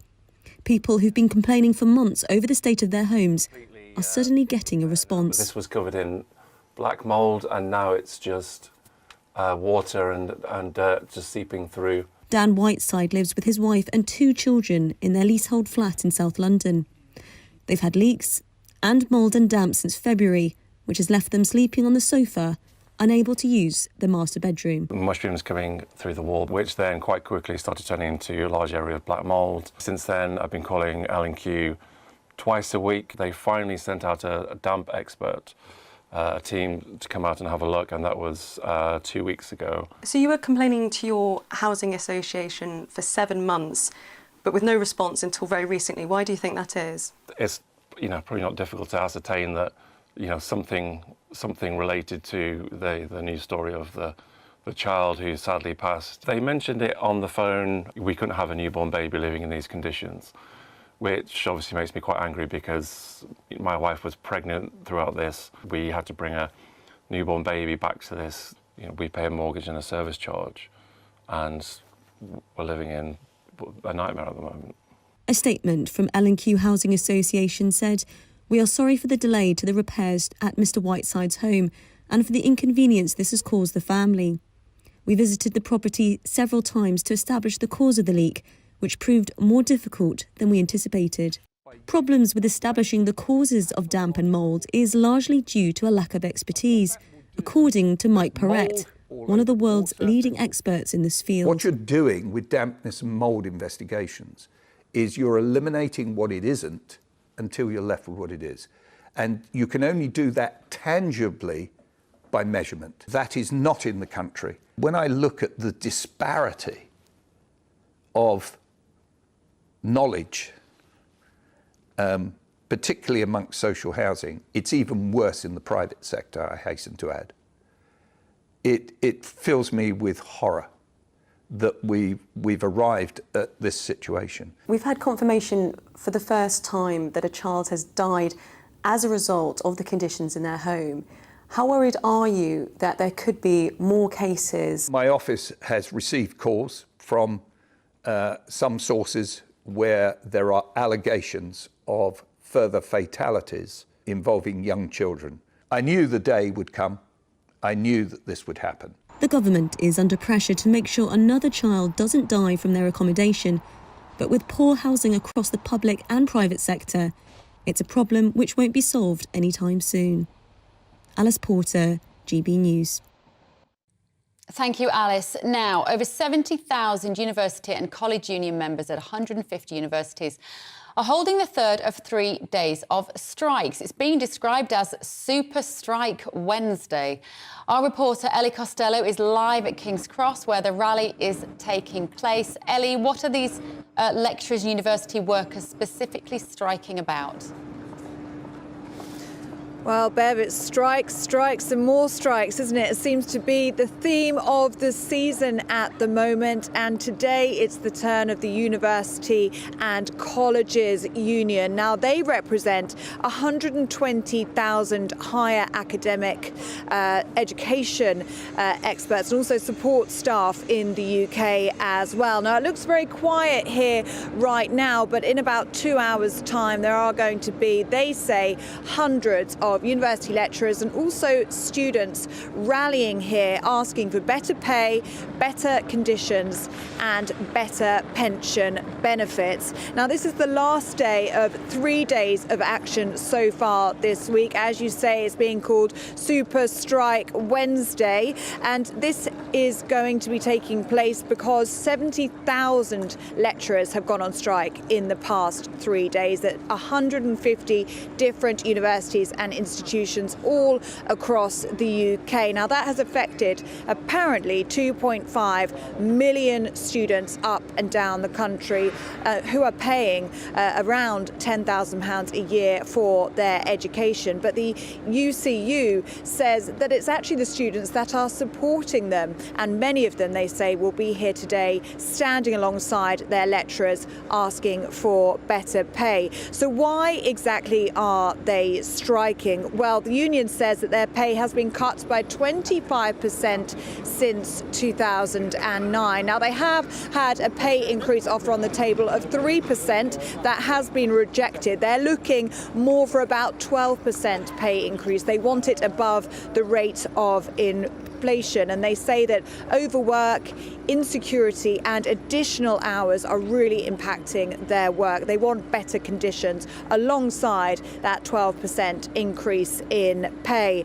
So they've asked for that increase. They've also asked for action to end 0-hour contracts and temporary contracts as well. They talk a lot about the excessive workload that lecturers have, that they work upwards of 70 hours a week when they're planning their lectures and also marking students' work, and those hours go unpaid. They're only paid for those 40-hour weeks. And they also want to tackle this public misconception that they say lecturers earn very good money. Statistics would suggest that an average lecturer earns about £38,000. A senior lecturer earns around £60,000.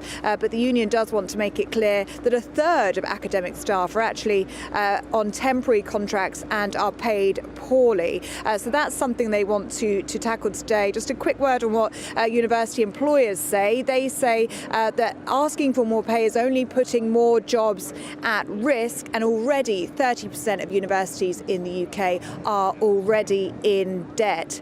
They said that the deal on the table is a good one and that many staff already benefit from annual pay increments. That's what the universities say, but in a couple of hours' time, Bev, we are going to see potentially hundreds of lecturers from all over the country. We know that free coaches have been offered from several universities up and down the country. They'll be heading here to London to try and get their voices heard for better pay, better conditions and better pensions. OK, thank you, Ellie. Ellie Costello there. I just can't help but worry about the students, you know. These university students have missed so much of their education. I'm not sure they should be there supporting their teachers. Shouldn't they be asking questions of the bosses of these universities to find out why their teachers are doing this in the first place? Anyway, send us an email. Let me know what you think. gbviews@gbnews.uk. Tell me your thoughts on anything that we're talking about today. You can also tweet at GBNews. We've got a poll up asking right now, as 100 British companies adopt the 4-day working week, should this become normal for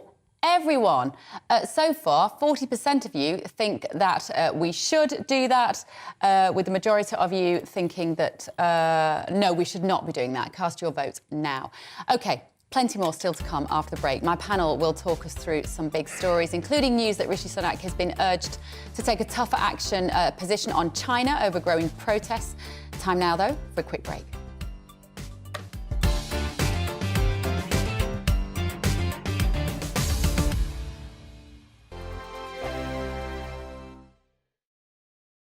Monday to Thursday, 9 p.m. till 11 p.m. Join me, Dan Wootton. I'll bring you the sharpest takes and hottest debates. And it's about standards and public life. No, I'll tell you what's hypocrisy, Narendra. I guarantee you there'll be no spin. We believe in the UK. No bias, no censorship. It just doesn't make sense to me. He wasn't doing his job as Chancellor. And no reason to go to bed. So I guess they've always been quite woke. That's Dan Wootton tonight on TV, radio and online. Monday to Thursday from 9 p.m. till 11 p.m. on GB News. Every morning from 6 o'clock, we'll wake you up with GB News Breakfast with all the stories you didn't know from the night before. So whether it's serious news, entertainment or your own views from all over our great nation, we're here to kick off your day with a smile. The national media should be reflecting and reporting what's happening here. You will notice the northwestern accents. Whether you're with us on TV, radio or online, every morning, it's breakfast from 6 a.m. Hope you can join us.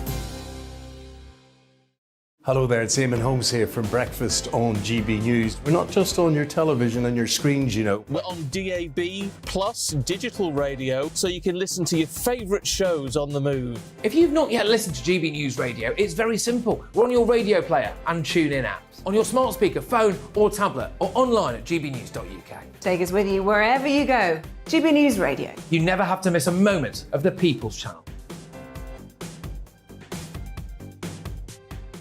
Join me every Sunday at 6 p.m.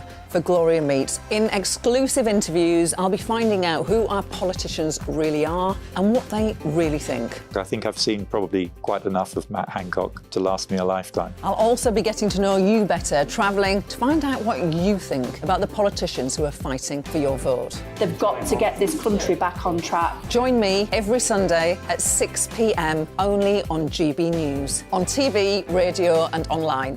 My name's Tom Harwood and join me 9:30 a.m. every weekday for The Briefing, your one-stop shop for everything you need to know about what's going on in politics today. I wonder if this is a deal that might need to be like the biscuits in this factory, twice baked. Is there not an opportunity here to win out against the extremes? Tom Harwood, GB News. What are you going to do about it?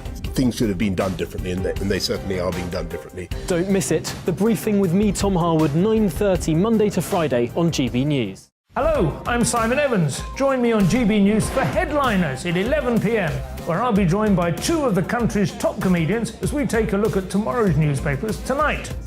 If it's a big story, we'll be covering it, I guarantee, but we'll also have some fun along the way.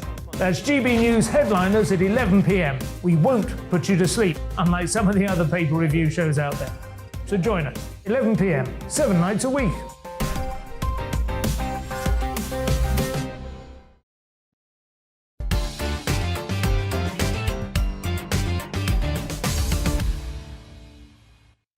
Very good morning. It's 11:24. This is Bev Turner today on GB News. My panel are back here. I'm delighted to say I'm joined by co-founder of the Together Association, Alan Miller, is here. That's him. Commentator and broadcaster Emma Webb is also here, and Baroness Claire Fox, director of the Academy of Ideas. So, you've all got some stories that have caught your eye. Claire, I think we're starting with you. This is Rishi Sunak urged to expel Chinese diplomats over brutal crackdown on anti-government protests in China. Are you surprised he hasn't said more? Well, I'm not that surprised he hasn't said more because, let's be entirely frank, the anti-COVID protests that happened in the UK were suppressed. People who went on them were traduced as conspiratorial granny killers. And as a consequence, this government actually endorsed or hung out with people who were arguing a zero COVID policy. And we actually have a chancellor, no less, that was rather admiring of the way that China was handling the COVID issue. Yeah. So you could say it's a bit embarrassing for them. The extraordinary events in China, though, cannot be underestimated. I mean, there is just no tradition over the last decades of open criticism of the Chinese Communist Party, even when there's disgruntlement at the leadership, to actually go on the streets and shout out against the Communist Party's policies as explicitly is such a remarkable act of bravery. Yeah. And when you look at what's happening in Iran, you do think, oh, my God, it humbles us. I mean, there's no way. However, calling on the British government to expel diplomats would be a great act of diplomatic illiteracy. This is not the way to handle it at all. I mean, in some ways, what's it got to do with the UK government? I mean, you can say that British journalist who was bundled off and taken away is problematic. We are also in a situation where, even though I'm no great fan of Just Stop Oil, that we only recently had a journalist bundled off and taken away for filming a Just Stop Oil protest. Yeah, so, in this country, I think that there's a kind of, on the one hand, double standards, but also, as far as I'm concerned, the UK government needs to be very careful about its dealings with China in terms of not exacerbating or making out that the Chinese regime is a pariah regime, despite huge criticisms of what they're doing, not least other issues, not just the way they're dealing with these protests. Alan, what do you think? I think it's absolutely outrageous that Rishi Sunak has got the temerity to start hurling accusations at the Chinese administration. I agree with a lot of what Claire said, but if we remember, he sat on a cabinet that explicitly limited a range of our freedoms, endorsed lockdowns and all sorts of things, from stopping us seeing our most loved ones to fining people throwing snowballs. Just the most outrageous set of impositions you can imagine, and we should never forget that.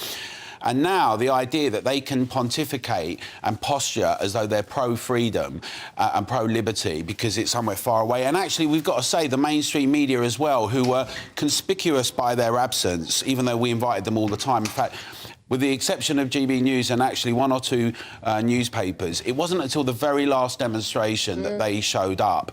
And I'm all for celebrating, because the other thing is, some people are saying, well, you can't trust anything now that goes out on the press. I'm all for celebrating that immense... I mean, I don't know that I'd have the courage to do what I did here if I was in China or somewhere else, right? It takes enormous bravery, and who knows what's going to happen, and I'm very nervous about what kind of crackdown can happen. But one thing should be said about what's happening in China is that obviously they've had things like riots in the countryside ongoing, but this is the first time that there's been a combination of the middle class, professional class, students and others in a range of cities at the same time.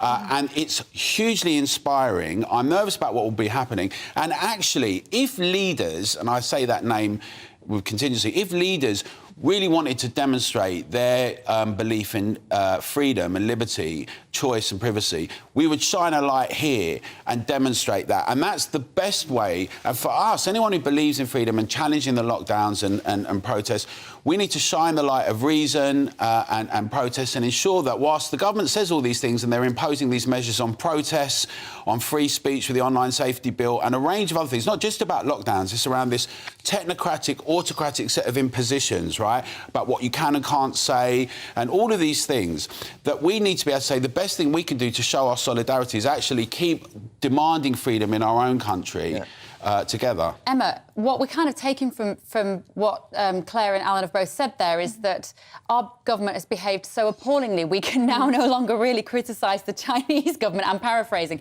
but there are parallels. And Justin Trudeau as well in Canada, of course, has come out and criticised the Chinese regime in the strongest terms, and of course got an enormous kicking on social media by everybody saying, but you closed down truckers' bank accounts. Yeah. Is that where we're at now? Well, Trudeau deserved that kicking, because if anybody is truly hypocritical over this, it's Trudeau. Yeah.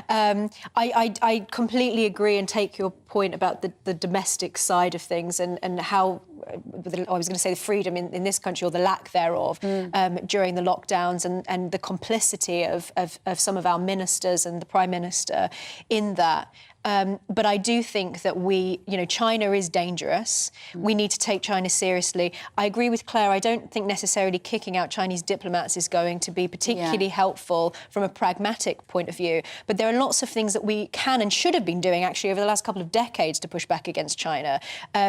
China is a threat to our national security in so many ways, and there are so many things that we should be doing to push back against them. And it shouldn't just be in response to what has happened to this BBC journalist, which is obviously completely appalling, and we should respond in the most robust way possible. But we need to be looking at the ways that China is a threat to our national security in as I say, a number of different ways, particularly things like the funding, Chinese funding going into our universities. There are all sorts of things to do with industrial espionage, and the list is longer than anyone's arm. And so we do need to be taking that very seriously. And I don't think that just because our leaders have been hypocritical, perhaps, over their own treatment of protest and so on, that means that we should be a light touch over China, because I think the issue is that what we've done is we have and continue to signal weakness. I think Rishi, having been tough on China in terms of what he said previously, to what the approach that he's now taking, which he calls robust pragmatism, who knows what that means, I think that is further signalling weakness to China, and that people like Jacob Rees-Mogg and Ian Duncan-Smith are right, that we need to show them that we're not to be messed with. I just want to say that we should be careful about posturing internationally. If we remember what President Obama did in this pivot to Asia, the unintended consequence of that was the Chinese to say, right, we're going to roll out our Belts and Roads initiative across the world. Now, one of the things is, if we really believe in freedom, in business and entrepreneurship, and in the spirit of freedom, the soft power speaks a lot to it as well, and we have to demonstrate that. And I hope that citizens in China and many other nations, Iran and elsewhere, see that and share that and understand it. And we can look back at what happened at the end of the Soviet regime to see how many of those things did have an impact, and they inspired people, rather than thinking the solution is to ratchet up international rivalries at a high level, which is very volatile, right, and is posturing and is dangerous. Yeah, OK. Last word, Claire, go on. Emma is right to remind us that the Chinese regime and the UK regime are very different. You know, we do live in a democracy, and the Chinese regime is authoritarian. I think that the diplomatic point is very important, though, because I do think that in international relations there's far too much posturing and not enough serious diplomatic conversations going on. And then finally, a lot of the Chinese students who come here, even if there's Chinese money, one of the things that always amuses me is they come here thinking this is a free society. And I've actually spoken at university events where it's the Chinese students who said, I thought I was going to come to a place that there was freedom, and it's dominated by cancel culture. So the point is, we do need to live a free life in order to inspire positively those people who are rebelling. Yeah, absolutely. Right, thanks, guys. We're going to look ahead to PMQs in just a moment. I'm going to be asking my panel what question they would ask in the House of Commons if they had the chance today. But first, here's Rosie with the news.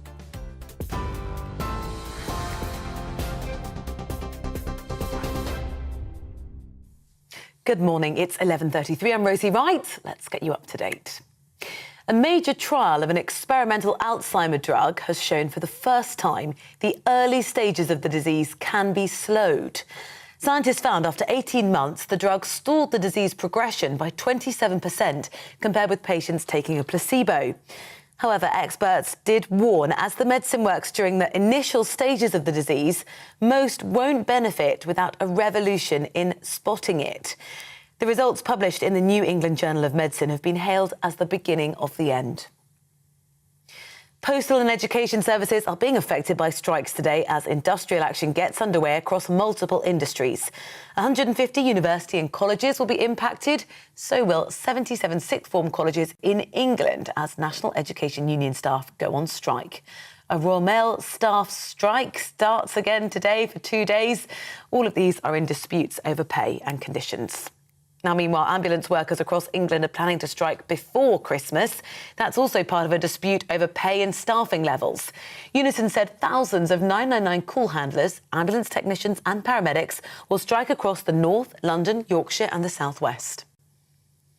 Food inflation has risen to 12.4%. That's a record high since they began 17 years ago.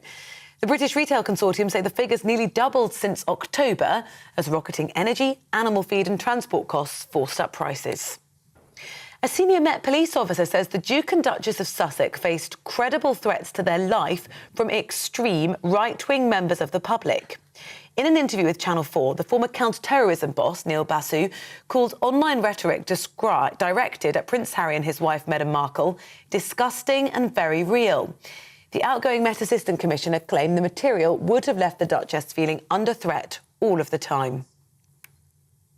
We're on your TV, online and DAB+ radio. This is GB News.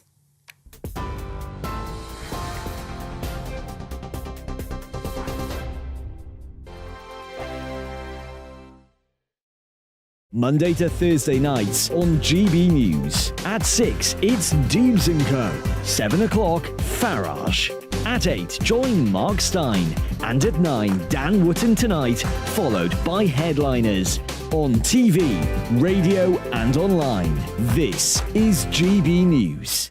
We are GB News, the People's Channel. Why not take us home with you by visiting the GB News shop at gbnews.store. You'll find all the official merchandise, a really good present actually for yourself, your friends or your family. We ship across the UK mainland at no extra cost. GB News, the People's Channel. Hello, I'm Esther McVeigh. And I'm Philip Davis. Whether you're watching or listening on TV, online or on radio, we handpick the latest stories, debates and expert opinions for your weekend. So whether that's politics, news or showbiz, we've got it covered. Join us every Saturday morning at 10 o'clock on GB News. Monday to Thursday on GB News, it's Bev Turner Today from 10 a.m. We're going to be here for you, our GB News family, to keep you up to date, but also make you smile. The guy went from puberty to adultery. And I can't wait to bring a few of my own opinions. I have no time for cultural totalitarianism. We'll engage in passionate, but always polite debate with your thoughts and opinions at the centre of it all. Monday to Thursday, 10 till 12, on TV, on radio and online. Hi there, it's Stephen and Anne. At breakfast from 6 a.m, you'll always be caught up with everything you need to know, the latest headlines, opinions and debates. We'll bring you the good news and the bad, but most of all, we're here for you. Remember, send in your views and let us know what you would like us to talk about. That's because we're your news channel. And every morning at 6 a.m, it's breakfast on GB News.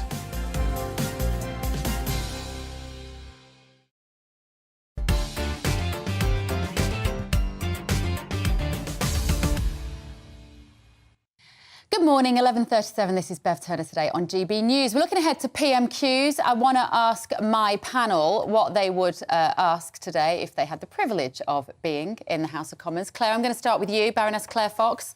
If you stood up there today, what would you want to ask? Well, I am increasingly concerned about the fact that educational establishments now routinely present anti-racism as critical race theory, which emphasises people's skin colour. I think this is an entirely poisonous and divisive thing. And I want the government to take this seriously. It's not a culture wars issue. It's a very important issue because I think that we are dangerously overemphasising people's skin colour at the expense of their character. To remember that famous speech about character and skin. I think that the government are ignoring this issue too much. Yeah. There's the odd statement about what's happening in education, but this is passed as factually correct ways of understanding the way we relate to each other. Who do you think would answer that better, Keir Starmer or Rishi Sunak? I'm afraid that whilst you might imagine that Keir Starmer would be awkward about it, and he runs a party that, of course, is dominated by identity politics.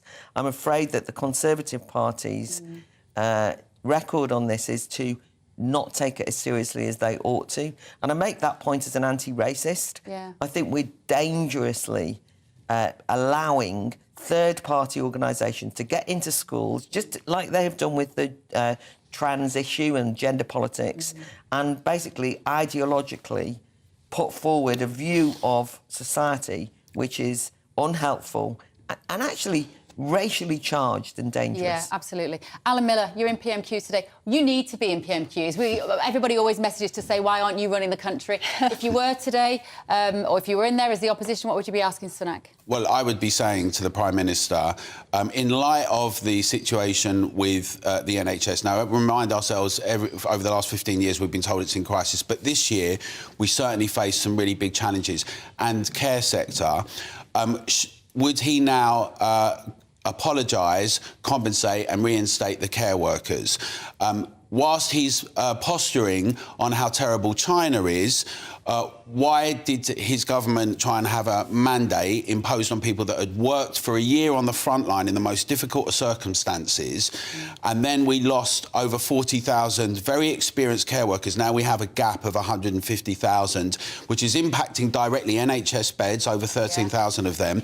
Will he now apologise, compensate and reinstate the care workers? For the vaccine mandates. For the vaccine mandate that was imposed, and choose to, rather than talk about people that are avoiding freedom elsewhere and suppressing it, address the issue here, demonstrate through actions, not words, how even when you've done things that are wrong, you can resolve them. That's surely what should happen in a democracy. Shouldn't it? Emma, we can dream. How about you? You stood there today. What would you ask? Well, I would like to ask the Prime Minister how he can still say that he's a Conservative with a straight face whilst practically robbing the people of this country blind from top to bottom. The effects of his recent fiscal statement on the people at the very, very bottom of society. We're talking about the nurses as well that are going on strike. You know, this is going to have a huge financial impact on people through stealth taxes and all sorts of taxes that I think we won't know for some time just exactly what the impact of that is, at a time when people are really financially struggling with the cost of living. And I think that there are many Conservatives around the country who feel an extraordinary sense of betrayal at this government is nothing like the government they voted for in 2019. So even though this is the sort of question that when asked in PMQs, normally I would hate it because it's not specific enough. Somebody needs to say it. Somebody needs to hold them to account for not being Conservatives. Yeah, not remotely. Highest tax burden since the Second World War. Right, well, Alan Miller, we're going to move on to your Twitter story. Now, if you're not on Twitter, this might not seem relevant, but actually it's an amazing portal for free speech. Or maybe it is now, Alan. It wasn't until recently. It's interesting because Joel Roth, who resigned from Twitter recently, has complained that now we're not safe on Twitter because unlike policies that previously dominated Twitter, now we've got dictatorial Elon Musk. And I think the thing is that, to be understood in this, there's been a whole reaction by many who think that the public, people, ordinary people, are just not fit to make decisions. They're just not fit to look at things and be able to have a view. They think that if they see certain things, they're going to go out and repeat them and do them. They think that we're basically dangerous, corrupt, unmanageable, and it's a very nasty view of ordinary people. Now, it's also the case that obviously we've seen Elon Musk has come in there. 50% of the staff have gone. Actually, only 15% of the people that are regulating and moderating discussions, interestingly.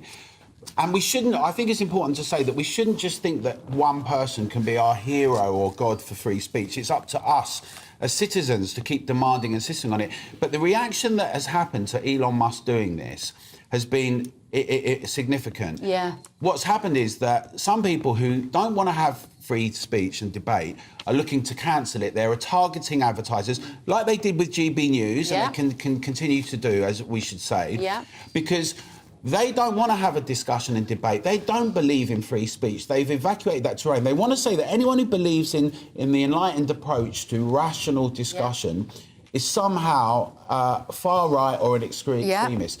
And I think that, Elon Musk deserves congratulations for his attempt to engage. It's going to be very difficult.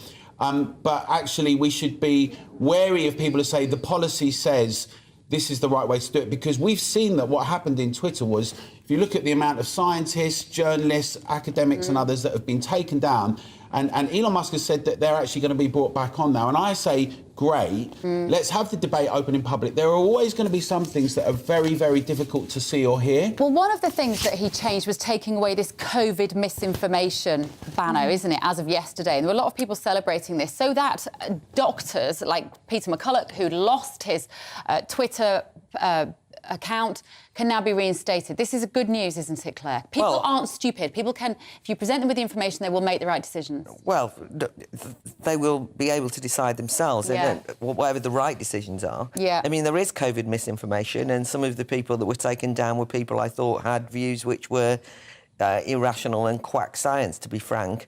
But I don't think they should be banned. It's as simple as that. I mean, I'm not... The point is that what is being complained about here is that a particular gatekeeping class who were employed by Twitter made ideological political decisions about what they considered to be not safe. Yeah. That is being changed by Elon Musk, and the assumption is that because it's being changed, we're all not going to be safe. Now, safe is an important word in this debate, because every time you have a free speech debate, people try and pose ideas and words as dangerous, and they will keep us safe on our behalf. They will act. And that, of course, is paternalistic. Of course it is. And once you use safety as a trump card against liberty, then actually that's a green light for censorship. Yeah. We've run out of time, guys. I'm so sorry. It's so nice to have you here. Baroness Claire Fox, don't apologise. You're here to talk. It's wonderful. Alan Miller and Emma Webb. We have been running this Twitter poll, of course, all morning. We asked you whether we should all be working a 4-day week. 40% of you said that yes, we should, and 60% of you said absolutely not. Right, we've come to the end of our show. Fear not, I'll be back tomorrow with another superb panel of guests. Coming up next, it's GB News Day with Mark Longhurst. I'm Bev Turner, and I'll see you tomorrow. Hello again, I'm Aidan McGivern from the Met Office. It's been another misty, foggy start in many places. That fog slowly lifting during the rest of the day, but leaving a lot of low cloud. Some places, though, getting some sunshine, predominantly northern Scotland, parts of West Wales, southern counties of England, actually increasingly so here. But for Northern Ireland, for western Scotland, thickening cloud and some outbreaks of light rain arrive from the west. And for a good part of central and eastern England, southern Scotland, we keep the low cloud. It's going to feel cold under that cloud, 3 to 7 degrees. Into the afternoon and evening, we're going to see the cloud break up a bit more across southern counties of England, parts of Wales, northern England. As that happens, though, and as skies clear, temperatures will fall away, and we'll see a frost and fog reforming across these areas, and there'll also be a lot of low cloud remaining. Where we get that, a chilly start to Thursday, -3 or -4 Celsius in some sheltered spots, but not so chilly for Scotland and Northern Ireland, 7 to 9 degrees, but with some cloud and some rain. A weather front moving in from the west here. But that weather front is weakening as it comes up against the high pressure, which is really controlling our weather at the moment. So for Scotland, for parts of northern England, it's a damp start to Thursday. The rain petering out through the day and becoming more confined to the far north of Scotland eventually. Across England and Wales, after the misty, foggy start with the frost in places, skies do brighten, but there'll be a few fog patches lingering into the afternoon. Where that fog lingers, 2 to 5 Celsius. Where we get the sunshine, 7 to 10 degrees. And for Scotland, for northern England, it is a dull and in places damp day. The rain by the afternoon and evening, though, clears away. And for Northern Ireland, brighter skies in the afternoon with some clear spells into the evening. Now, for the rest of the week and into the weekend, easterly winds arrive. That will make it less foggy, but also make it a bit colder as well.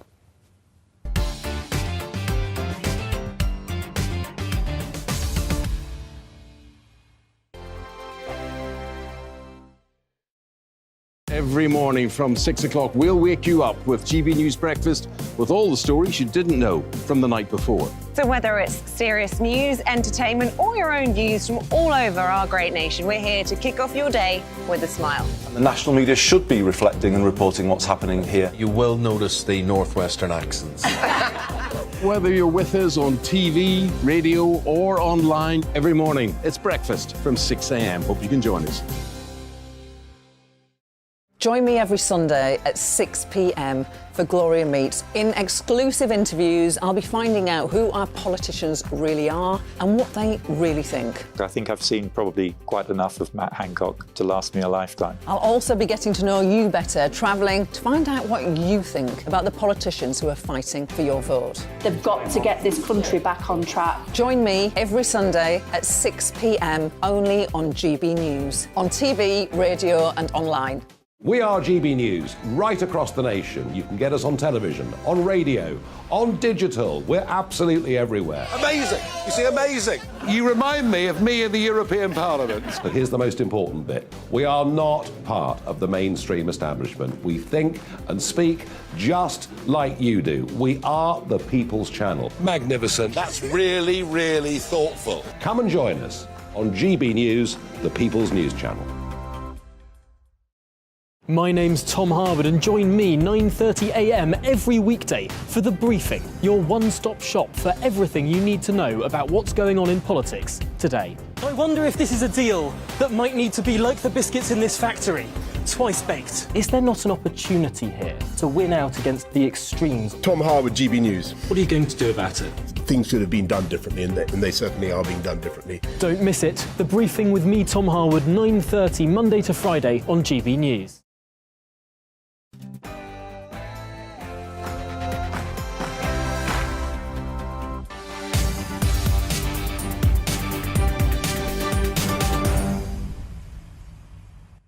Hello and welcome to GB News Live. I'm Mark Longhurst, and coming up we have Prime Minister's Questions live for you from the House of Commons, where the Prime Minister Rishi Sunak will be facing up once more to Labour leader Sir Keir Starmer.